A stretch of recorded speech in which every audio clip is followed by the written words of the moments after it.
In Lord of the Mysteries, power does not belong solely to kings, armies, or even governments. It belongs to belief, knowledge, and what humanity dares not fully understand. Above the surface of society stand the 7 Orthodox Churches, maintaining order, faith, and stability. But beneath them, hidden in shadows, exist secret organizations, each grasping fragments of forbidden truth. To understand this world, we must understand the hidden structure that keeps it from collapsing. In this video, we'll explore the little information volume 1 of the novel gives us about the secret organizations and the churches of the world of the Lord of the Mysteries.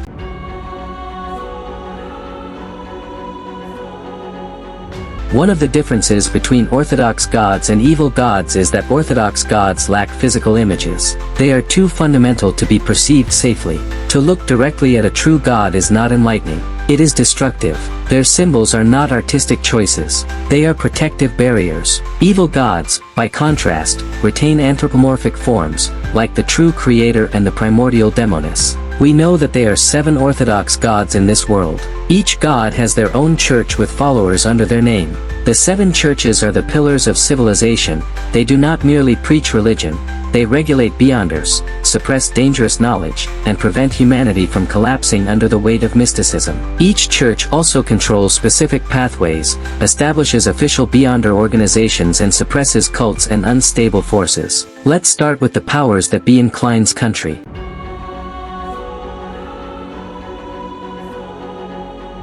The Kingdom of LOEN is a multi-religious nation, dominated by 3 major churches. For over 1,000 years, these churches clashed in belief, custom, and influence. Yet, they survived. Not through harmony, but through mutual restraint. Religion here is not unity, it is balance. They are not just faiths, they are sanctioned supernatural governments. First, the Church of the Evernight Goddess, the most influential among the other 2 churches and so, holds a uniquely subtle authority. Their public face is one of serenity, dream, and mercy. Their sacred symbol is the crescent moon and stars, but their hidden face is the Nighthawks. Their philosophy, concealment and control. This church is also deeply connected to ancient secrets predating the 5th epoch. Their prayer gesture is to tap their chest 4 times, drawing a clockwise circle. Some of the believers of the Evernight Goddess we know best are Klein's family, obviously the Nighthawks, Melissa's friends, and Audrey. Their rival in zeal, if not in LOEN's dominance, is the Church of the Lord of Storms. Their sacred symbol is a symbol of gales and stormy waves. Their operatives, the mandated punishers, walk the sailor pathway, a path of elemental fury, resilience, and direct confrontation, purging evil with storm and thunder. Theirs is a philosophy of judgment and wrath. The Church of Storms aligns itself with navies, colonial powers, and military expansion. They are also kind of misogynistic, something I find funny, because Captain Dunn and Migos and both throw shade to the church for that. I mean, the Church of the Lord of Storms values marriage, but they are known to discourage gender equality, instead promoting more traditional values of the man busy with work, while the woman takes care of the family. They believe that girls shouldn't go to school, and must remain chaste before marriage. Members we know of this church are Alger Wilson, Joyce Meyer, and in the novel, one of the new neighborhoods of Klein's family becomes a friend but Melissa clash a little with her because of their different beliefs. And the newcomer, the Church of the God of Steam and Machinery. Their symbol is a solid triangle filled with symbols such as steam, gears, and levers. Their prayer gesture is to draw the triangular sacred emblem on their chest. They lack the ancient mythic pedigree of the others, having risen only in the current, 5th epoch. Their philosophy is progress and rationality, but their theological foundation is seen as shallow by the older powers. They represent the New World Order, challenging the old. It sanctifies industry, invention, and progress. Some members of this church are of course Roselle Gustav and Migos family. Beyond LOEN, other churches hold absolute sway, like in the Intis Republic. The Church of the Eternal Blazing Sun believes in absolute clarity. Light is truth, darkness is corruption. This church is defined by moral absolutism, purification and heresy hunting. Their sacred emblem is an abstract sun made of gold and surrounded by lines. To them, compromise is weakness. Where Evernight contains corruption, the sun burns it away, no matter the cost. They have a fierce rivalry with the Church of Storms and The Church of the God of Knowledge and Wisdom is colder than the others. This is not a faith of emotion, but of intellect. Worship is expressed through study, logic, and scholarship. This church dominates universities and scholars. We also know about the militant Church of the God of Combat in Fasak, and the nurturing Church of Earth Mother in Fainapotter. It was revealed later, thanks to the goat Roselle's diary, that the enmity between churches is often because they control interchangeable high-level beyonder pathways. Since the beginning, Klein is told to choose his path carefully because you can't change it later, but that is not entirely true. One clear example of this is in Sangwell, who changed from the death pathway to the sleepless one. So, their conflict is as much a resource war over mystical supremacy as it is a theological dispute.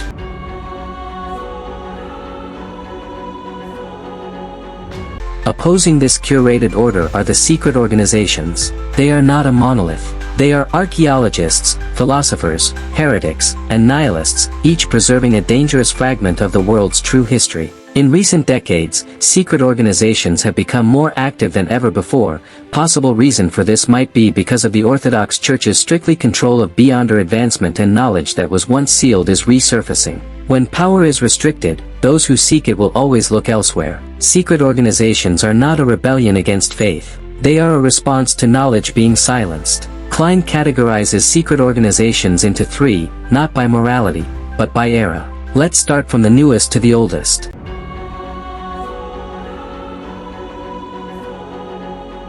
The third category consists of organizations born within the last 1 or 2 centuries. Unlike ancient groups, these organizations are aggressive, fast-growing, and ideologically flexible. The most dangerous cult introduced in Volume 1, a young, structured cult that sprang into existence about 200 to 300 years ago, worshipping the true creator, symbolized by the hanged giant, an entity that appeared 1,000 years ago during the early stages of the Fifth Epoch, and it's worshipped by numerous secret organizations and cults. They think that the creator hasn't completely perished. The core he left behind is the true creator. Beyonders who believed in this entity have a higher probability of losing control. They believed that every human being had divine qualities, and as long as they persevered and made it through the countless trials, they would be able to accumulate enough divine qualities to become angels. The Aurora Order is at odds with the Church of Storms, the Church of the Eternal Blazing Sun, and the Church of the God of Knowledge and Wisdom. The Order has 5 saints and 22 oracles. These oracles use the alphabet as their code names. Their weakest beyonders are Sequence 7 and the strongest Sequence 5. They are all adept at hiding themselves. Should an oracle die,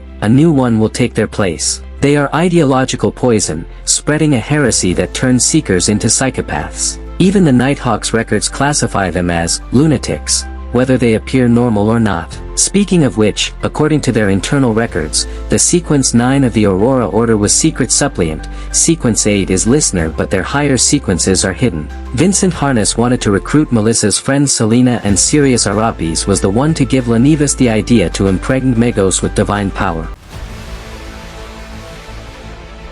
A newer organization resembling the early Moses ascetic order. They believe in a non-anthropomorphic existence and believe that the human spirit could change everything. Thanks to the only member Klein meets, it appears that they don't know about the acting method.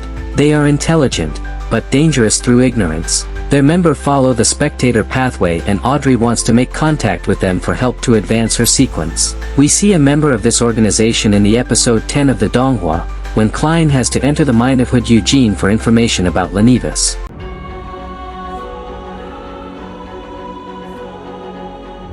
This category emerged at the start of the Fifth Epoch, the current age. By now Orthodox churches dominated society, and open worship of forbidden gods was no longer possible, so secrecy evolved. In this category we have: they believe that the mind is fundamental to a person, while the physical flesh is a cage that restrains the mind. The reason why humans do evil is a result of the physical body's influence. One has to use their spirituality to obtain knowledge, for the mind to gradually extricate from the body. Then, through the trials, they will eventually be separated from the material world, returning to the purest and truest self, obtaining eternal redemption. Therefore, many members make destroying the bodies of others their goal. They possess 2 sequence pathways. The more common are apprentice and trickmaster. The other sequence comprised of assassin and instigator rarely appear. There is currently no evidence that indicates that the Theosophy order possesses sequence 7 or higher potions. It's because of this that the Nighthawks deduced that Trissy, who was now a sequence 7, was not part of this organization as firstly thought. Their possible origins is speculated to be tied to the Abraham family of the Tudor dynasty in the 4th epoch or the Tamara family that married into said family. Others think their origin can be attributed to the Demonist sect. Its actual origins are unknown, their theories and beliefs were hardly known, passed down privately, from master-apprentice transmission. Klein only knows that they separated the world into 3 layers: the world of absolute rationality, also known as the absolute truth world, the world of the spirit, and the material world. They are rumored possession of soothsayers and multiple seers. The numinous episcopate that believed in death and the Rose school of thought that liked bloody sacrificial worship ceremonies both originated in the southern continent. After the colonial era came, they almost vanished under attacks by the 7 churches. But as such, they began spreading to the northern continent.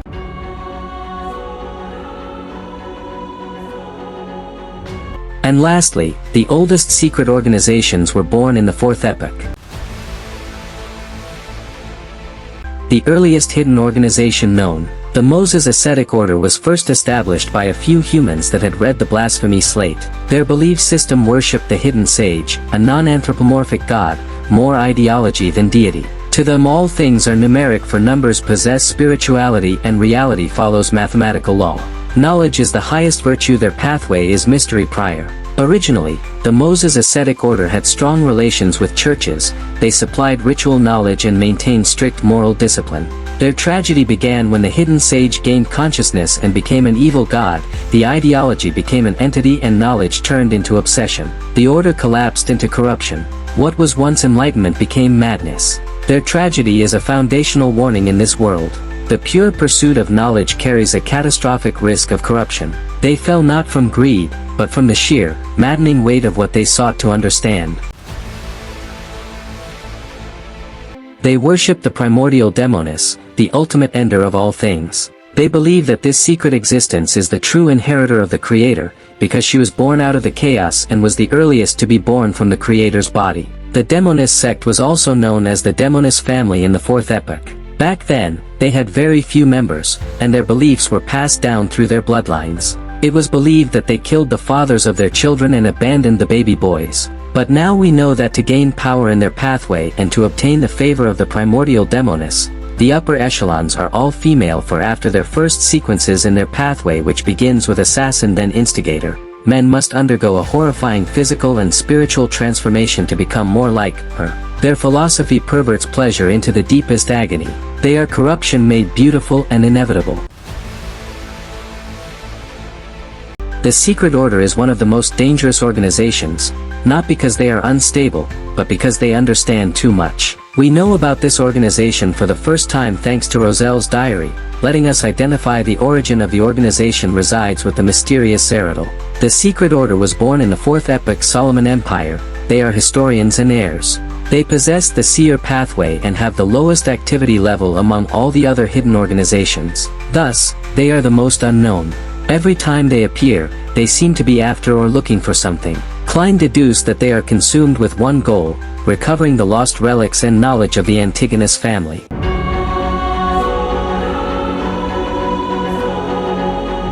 The Antigonus were no ordinary nobles. Their history can be traced back to the Cataclysm epoch before the 4th epoch. They were described with the adjective strange and terrifying. Critically, evidence suggests they were masters of the seer pathway. During the Solomon dynasty in the 4th epoch, although the Antigonus family was considered an illustrious part of the aristocracy, they didn't do anything very memorable until they supported the establishment of the Tudor Empire. They then stood right in the middle of the stage of northern continent. The Antigonus notebook referenced a nation of the Evernight on HORNACIS, a mountain range dividing the Lone Kingdom and the Intis Republic.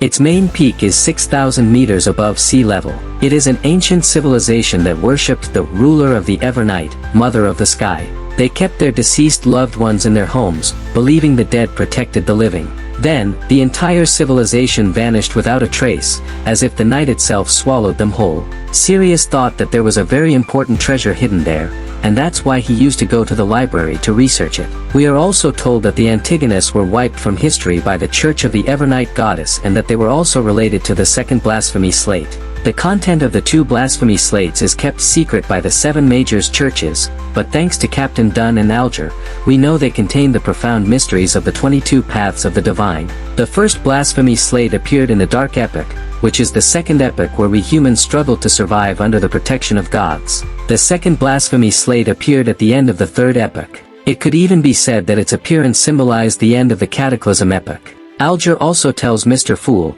that Roselle saw the second blasphemy slate, and we see such an item in the special episode 3 of Lord of the Mysteries.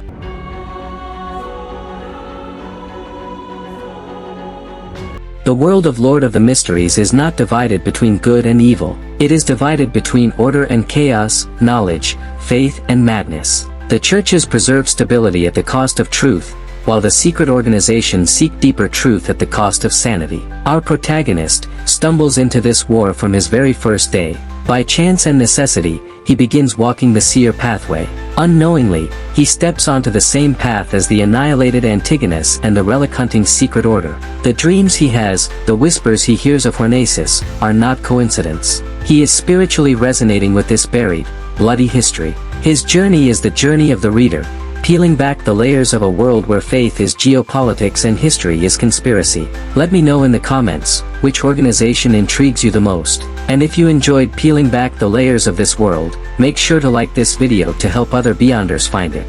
And subscribe if you want to dive deeper into the mysteries of the Fool, because in a world of buried truths, we're just getting started. I'll see you in the next video.